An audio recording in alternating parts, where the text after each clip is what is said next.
तो हेलो दोस्तों, ABC coaching YouTube channel में आप सभी का स्वागत है। आप लोग कैसे हैं? आशा करता हूं आप लोग स्वस्थ और मस्त होंगे। बच्चों, आज की इस वीडियो में क्लास 11th सब्जेक्ट बायोलॉजी यानी जीव विज्ञान के मॉडल पेपर का कंप्लीट आंसर देखने वाले हैं, जो कि जैक बोर्ड की तरफ से जारी किया गया है। तो सभी विद्यार्थी इस वीडियो में शुरू से लेकर अंत तक बने रहेंगे। बता दो दोस्तों, इस बार जो है आपकी बोर्ड एग्जाम में जो है समय 1 घंटे का दिया जाएगा। फुल मार्क जो है 40 रहने वाला है। कुल प्रश्नों की संख्या 40 रहेगी। सभी प्रश्न जो है 1 अंक होगा और सभी प्रश्न में 4-4 विकल्प भी दिए जाएंगे। जो सही विकल्प होगा उसको मार्कशीट पर गोले को अच्छे से काला करना है। साथ ही दोस्तों, एग्जाम से पहले आपको मार्कशीट पर जो है अच्छे से प्रैक्टिस बना लेनी है। प्रैक्टिस अच्छे से आप लोगों को मार्कशीट का कर लेना है। और बच्चों, वीडियो में आगे बढ़ने से पहले वीडियो को अपने सभी दोस्तों के साथ शेयर करते हुए लाइक जरूर कीजिएगा। और बच्चों, आप सभी से रिक्वेस्ट है, चैनल पर नए हैं चैनल को सब्सक्राइब करने के साथ बेल आइकन को भी प्रेस जरूर कर लेंगे, ताकि आगे भी इसी प्रकार की वीडियो आप लोगों को मिलती रहे। तो चलिए बच्चों, क्वेश्चन की ओर चलते हैं। तो देखिए बच्चों, सबसे पहला क्वेश्चन दिया गया है कि अंतरिक्ष यात्री निम्न में से किसका उपयोग पूरक भोज्य पदार्थ के रूप में करते हैं। तो बच्चों देखिए, कई बार एग्जाम में ना ये सवाल पूछा गया है पूरक भोज्य के रूप में कि कौन सी जो है अंतरिक्ष यात्री जो है लेकर जाते हैं। ठीक है, तो इसका जो सही आंसर होगा ऑप्शन नंबर बी, इसका सटीक आंसर होगा स्पाइरुलिया तथा क्लोरेला। ठीक है, तो ऑप्शन बी इसका सही एकदम उचित आंसर होगा। इसको आप लोग कॉपी में नोट कर लीजिएगा। और एग्जाम से बच्चों आप सभी से कहना चाहूंगा कि इसे जो है अच्छे से रट लीजिएगा, क्योंकि इस बार जो है ना कई सारे क्वेश्चन जो है आपके डायरेक्ट जो है मॉडल पेपर से ही पूछे जाएंगे। लगभग क्वेश्चन जो है मॉडल पेपर से आने वाला है, इसलिए इसको आप लोगों को अच्छे से रिवीजन कर लेना है, याद कर लेना है। चलिए, अगला सवाल दोस्तों दिया गया है कि देखिए यहाँ पे सवाल जो दिया गया है कि माइकोराइजा निम्न में से किसके बीज के संबंध को दर्शाता है। तो बच्चों, ये होता है कवक और फाइलम। ठीक है, फाइनस में जो है के बीच के जो है संबंध को दर्शाता है। तो ऑप्शन जो है डी इसका सही उचित आंसर होगा। ठीक है, फंगी और फंगस के बीच जो है यह उचित संबंध को दर्शाता है। अगला सवाल है कि जंतु जगत का सबसे बड़ा फाइलम कौन है। तो इसका आंसर हो जाएगा ऑप्शन नंबर ए, आर्थ्रोपोडा। ठीक है, ऑप्शन ए इसका सही उत्तर होगा।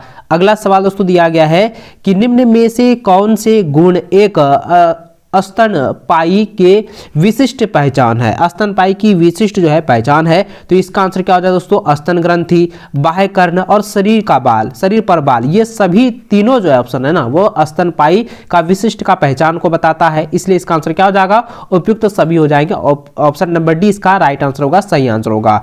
अगला सवाल दोस्तों दिया गया है कि न्यूमैटोफोर के संबंध में निम्नलिखित में से कथनों में से कौन से कथन सही है। देखिए, ये जो कथन दिया गया है इनमें से कौन कौन सा कथन जो है वो सही है, ये बताना है। तो देखिए बच्चों, ये तने का रूपांतरण है, ये बिल्कुल गलत है। ये श्वसन के लिए जरूरी ऑक्सीजन को ग्रहण करने में मदद करता है, ये सही है। उपयुक्त दोनों नहीं होगा और उपयुक्त में से कोई नहीं, ये भी नहीं होगा। तो इसका जो सही आंसर होगा ना उपयुक्त, इसका जो सही आंसर होगा, राइट आंसर होगा ऑप्शन नंबर बी ही इसका राइट आंसर होगा। ये श्वसन के लिए जरूरी ऑक्सीजन को ग्रहण करने में मदद करता है। ठीक है, ऑप्शन बी इसका राइट व सटीक आंसर होगा, इसको नोट कर लीजिएगा। ठीक है, चलिए आगे बढ़ते हैं बच्चों।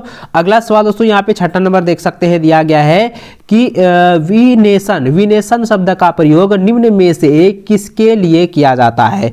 तो विनेशन शब्द का प्रयोग जो है ना पत्ती पर सीरा तथा सिरिकाओं का विनाश करने के लिए किया जाता है। ठीक है, तो ऑप्शन नंबर जो है डी इसका सही ऑप्शन होगा, सही आंसर होगा। अगला सवाल दोस्तों दिया गया है कि निम्नलिखित में से कौन सा युग्म सही सुमोलित है। तो इसका आंसर जाएगा जड़ का निर्माण रेडिकल से होता है। जड़ का निर्माण किससे होता है, रेडिकल से होता है। ऑप्शन सी इसका सही उत्तर होगा। अगला सवाल दोस्तों दिया गया है कि रंध्र मदद करते हैं। तो रंध्र जो है किससे मदद करते हैं, तो रंध्र जो है वाष्प उत्सर्जन के नियमन में मदद करता है, गैसों के विनिमय में मदद करता है। यानी कि ये दोनों ऑप्शन जो है इसका सही होगा, इसलिए इसका सही आंसर क्या हो जाएगा, उपयुक्त तो सही दोनों हो जाएंगे। यानी ऑप्शन सी जो है इसका सही व सटीक आंसर होगा, राइट आंसर होगा। अगला सवाल है कि पादपों में संवहनी यंत्र तंत्र का निर्माण, देखिए पादपों में संवहनी तंत्र का निर्माण निम्नलिखित में से कौन कौन करता है? तो इसका आंसर क्या हो जाएगा? जाइलम और फ्लोएम करता है। ठीक है, ऑप्शन जो है डी इसका सही उत्तर होगा। अगला सवाल दोस्तों दिया गया है कि कार्डियक मांसपेशीय कोशिकाएं, ठीक है, कार्डियक मांसपेशी कोशिकाएं जो है निम्न में से किसकी विशिष्ट पहचान है? तो ये बच्चों क्या हो जाएगा, ये जो पहचान दिलाती है ना, तो ध्यान दीजिएगा, कार्डियक मांसपेशी कोशिकाएं जो है वो हृदय का पहचान दिलाता है। तो ऑप्शन जो है सी इसका सही उत्तर होगा, हार्ट्स का। ठीक है, चलिए आगे बढ़ते हैं। अगला सवाल तो दिया गया है कि सिंगर, ठीक है, सिंगर और निकोलसन द्वारा दिया गया फुट्स मोजायक मॉडल का संबंध निम्न में से किससे है? तो देखिए कई बार ये सवाल रिपीट किया गया है, कोशिका झिल्ली होगा इसका आंसर, ऑप्शन सी इसका सही उत्तर होगा। ठीक है, बहुत बार एग्जाम में पूछा जा चुका है। अगला सवाल दोस्तों दिया गया है कि सही सुमेलित युग्म का चुनाव कीजिए। तो यहाँ पे जो है सही सुमेलित चुनाव करना है। तो देखिए यहाँ पे क्या हो जाएगा बच्चों, ऑप्शन नंबर बी इसका सही आंसर होगा। ठीक है, ये जो होगा देखिए एमाइलोप्लास्ट जो है वो प्रोटीन का जो है निर्माण करता है। ठीक है, तो यहाँ ऑप्शन बी जो है इसका सही उत्तर होगा। अगला सवाल है कि पेप्टाइड बंध जो है, यानी कि पेप्टाइड बॉन्ड जो होता है वो निम्न में से किस में मिलता है? तो किस में मिलता है बच्चों? ये जो है प्रोटीन में मिलता है। ठीक है, ऑप्शन बी इसका सही उत्तर होगा। अगला सवाल दोस्तों यहाँ पे दिया गया है कि निम्न में से कौन सा, यानी कि कौन कौन से कथन सही हैं? ये 4 गो जो कथन दिया गया उसमें से बताना कौन सही है। तो देखिए दोस्तों यहाँ पे क्या है कि रुबिस्को जो है एक संपूर्ण जैव मंडल में सबसे अधिक पाया जाने वाला प्रोटीन है, ये बिल्कुल सही कथन है। और डीएनए और आरएनए को आनुवांशिक पदार्थ के नाम से भी जाना जाता है, यह भी कथन सही है। देखिए कोलेजन जंतु जगत में सबसे अधिक पाया जाने वाला प्रोटीन है, यह भी बिल्कुल सही कथन है।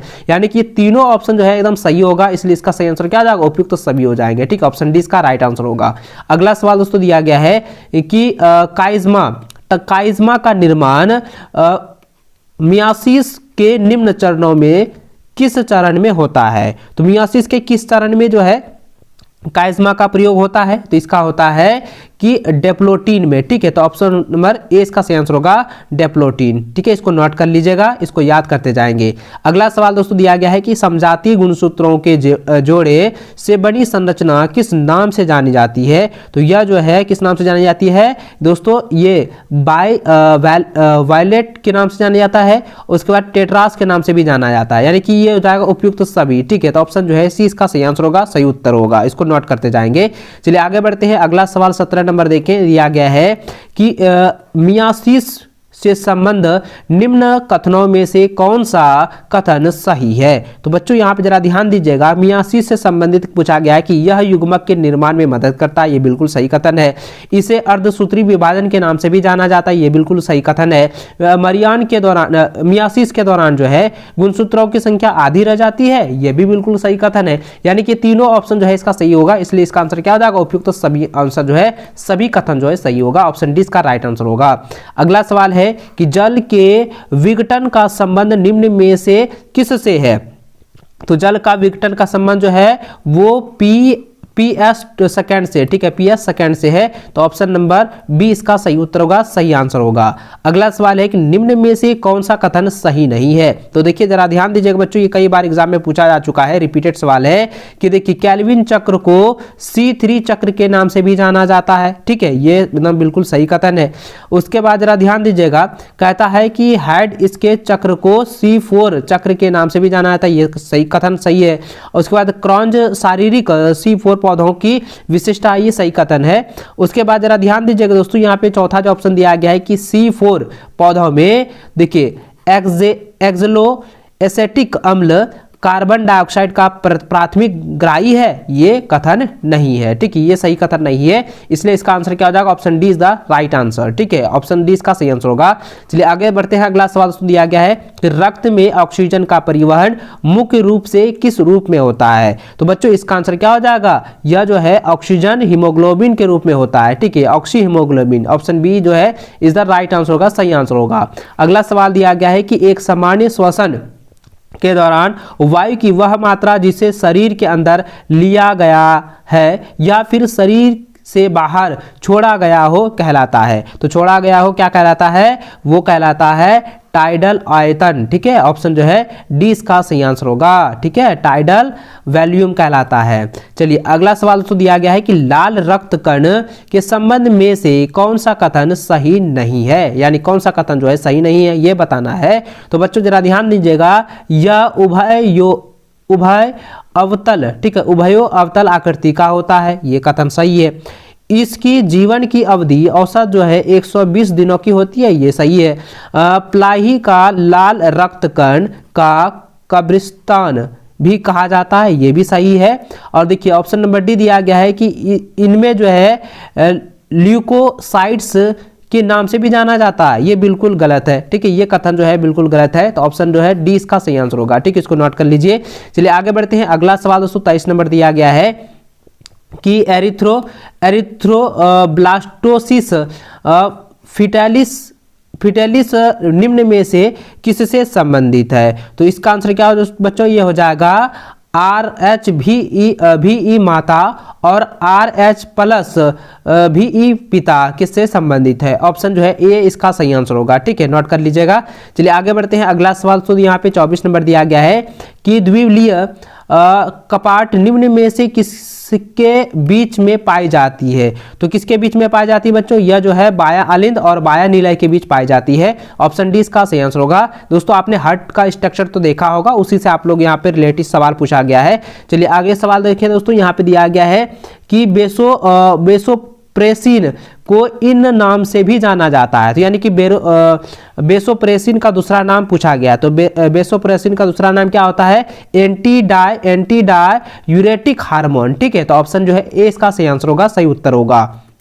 अगला सवाल दोस्तों दिया गया है कि पीसीटी यानी कि समीपस्थ समवालित नलिका से संबंधित निम्नलिखित कथनों में से कौन सा कथन सही नहीं है, यानी कौन सा कथन जो है गलत है, ये सवाल पूछा गया है। तो बच्चों जरा ध्यान दीजिएगा कि यह जो है ब्रशनुमा संरचना युक्त सरल क्यूबोल्डल्स कोशिका की से स्थित होती है, ये कथन जो है सही है। उसके बाद दोस्तों यह दिया गया है कि यह जो है पुनरावशोषण तथा श्रवण का मुख्य भाग है, ये बिल्कुल जो सही है। उसके बाद यह है इसमें जो है पोडोसाइट पाए जाते हैं, ये पोडोसाइट जो है इसमें नहीं पाया जाता है। ठीक है, पीटीसी में जो है पोडोसाइट नहीं पाया जाता है, ये ऑप्शन जो है गलत होगा। ऑप्शन सी इसका सही आंसर होगा इसमें। ठीक है, क्योंकि यहाँ पे पूछ रहा है ये कथन सही नहीं है, कौन सा होगा, तो ऑप्शन सी होगा इसका सही उत्तर। आगे बढ़े। अगला सवाल दोस्तों दिया गया है कि आर्गन ऑफ कार्टी का संबंध निम्न में से किससे है। तो देखिए कई बार ये सवाल पूछा गया है, रिपीटेड क्वेश्चन है। इसका आंसर क्या हो जाएगा, कर्ण हो जाएगा। Option be the right answer होगा, यानी कि कान। ठीक है, इसको आप लोग नोट कर लीजिएगा। चलिए आगे बढ़ते हैं। अगला सवाल दोस्तों दिया गया है कि नेत्र की सबसे भीतरी परत क्या कहलाती है। तो नेत्र की सबसे भीतरी परत को हम लोग क्या कहते हैं, रेटिना कहते हैं। ठीक है, ऑप्शन सी जो है इसका सही आंसर होगा। अगला सवाल दोस्तों दिया गया है कि शारीरिक तापमान को नियमित करने वाला केंद्र कहां अवस्थित होता है। तो कहां अवस्थित होता है वो दोस्तों हाइपोथैलामस में होता है। ठीक है, ऑप्शन जो है ए इसका सही आंसर होगा, हाइपोथैलामस। इसको नोट कर लीजिए। चलिए आगे बढ़ते हैं। अगला सवाल दोस्तों दिया गया है कि निम्न में से कौन से हार्मोन का स्राव न्यूरोहाइपोफाइसिस के द्वारा होता है। न्यूरोहाइपोफाइसिस से होता है, कौन कौन सा हार्मोन जो है स्रावित होता है, ये पूछा गया है। तो बच्चों इसका आंसर क्या हो जाएगा, ऑक्सीटोसिन और वेसोप्रेसिन नामक जो हार्मोन होते हैं, ये दो हार्मोन जो है न्यूरोहाइपोफाइसिस के द्वारा जो है ये स्रावित होता है।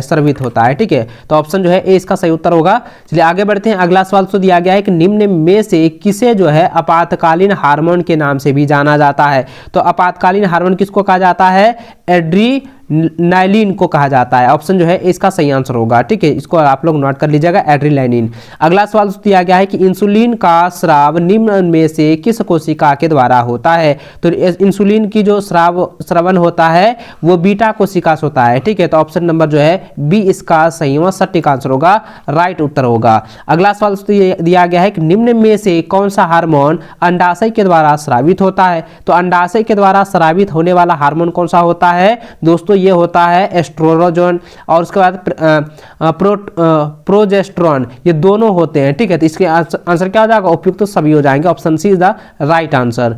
अगला सवाल दोस्तों दिया गया है कि लेडी कोशिकाएं उपस्थित रहती है। तो लेडी कोशिकाएं जो है उपस्थित रहती है, कहां पर होती है बच्चों, यह जो है विल्सन में उपस्थित होती है। ऑप्शन जो है 20 का सही आंसर होगा, यानी ठीक है टेस्टिस में जो है क्या होता है, लेडी सेल्स होते हैं। अगला सवाल दोस्तों दिया गया है कि निम्न में से कौन एंड्रोजन का उदाहरण है। तो एंड्रोजन का उदाहरण कौन सा है, तो इसका आंसर क्या हो जाएगा, ये हो जाएगा टेस्टोस्टेरोन। टेस्टोस्टेरोन हार्मोन जो क्या है, ये एंड्रोजन का एक उदाहरण है। ठीक है, तो option B is the right answer होगा। अगला सवाल 36 नंबर दिया गया है कि फलों के पकने में कौन सा हार्मोन मदद करता है। तो देखिए फलों के पकने में कौन सा हार्मोन जो है मदद करता है, वो एथिलीन हार्मोन जो है मदद करता है, option is the right answer होगा। अगला सवाल है कि पादपों में बुढ़ापे के आने की प्रक्रिया कहलाती है। तो पादपों में बुढ़ापे की आने की प्रक्रिया को क्या कहते हैं बच्चों, इसको हम लोग कहते हैं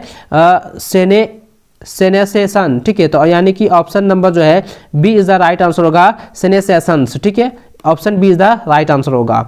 चलिए आगे बढ़ते हैं। अगला सवाल तो दिया गया है कि शरीर से उत्सर्जित मूत्र की मात्रा यानी कि औसतन जो है कितनी होती है, यानी कि जो शरीर से उत्सर्जित मूत्र की मात्रा होती है वो औसतन जो है कितनी होती है, सवाल पूछा गया है। तो इसका आंसर क्या होगा दोस्तों, 1.5 लीटर प्रतिदिन होता है। ठीक है, यानी 1.5 लीटर प्रतिदिन जो है इसका औसतन होता है। तो ऑप्शन जो है सी इज द राइट आंसर होगा। अगला सवाल दोस्तों यहाँ पे देख सकते हैं 39 नंबर दिया गया है कि निम्न में से किस जंतु समूह में 4 कोशिकाएं हृदय पाया जाता है। तो बच्चों ये कई बार एग्जाम में पूछा गया है, रिपीटेड सवाल है दोस्तों, क्योंकि मानव में भी देखिए यहाँ पे ऑप्शन जो दिया गया है, मानव में जो है 4 कोशिकाएं होती है हृदय के, पक्षियों में भी होता है, मगरमच्छ में भी होता है, इसलिए इसका आंसर क्या हो जाएगा, उपयुक्त तो सभी हो जाएंगे। ठीक है, तो ऑप्शन जो है डी इसका राइट आंसर होगा। अगला सवाल दोस्तों यहाँ पे दिया गया है कि लव और डब की आवाज का निर्माण होता है। तो लव और डब का आवाज का निर्माण कहाँ होता है, यह होता है दोस्तों कपाट बंद होते हैं। ठीक है, जब कपाट बंद होते हैं तब यह जो है आवाज निकलता है, लव डब। ठीक है, ये हार्ट में ही होता है। ठीक है, इसको आप लोग नोट कर लीजिएगा दोस्तों। इस वीडियो में जो है 11th का जो है बायो का जो है मॉडल पेपर का कंप्लीट आंसर बता चुका हूँ। इसको आप लोग एग्जाम से पहले अच्छे से रिविजन कर लीजिएगा, हो सके तो इसको अच्छे से याद कर लीजिएगा, क्योंकि आपके मॉडल पेपर से और क्वेश्चन बैंक से जो ही आपके बोर्ड एग्जाम में प्रश्न जो है बोर्ड एग्जाम में दिए जाएंगे। ठीक है, इसलिए इसको आप लोग अच्छे से रिवीजन जरूर कर लीजिएगा। चलिए बच्चों, इस वीडियो में बस इतना ही, मिलता है नेक्स्ट में, तब तक जय हिंद, वंदे मातरम।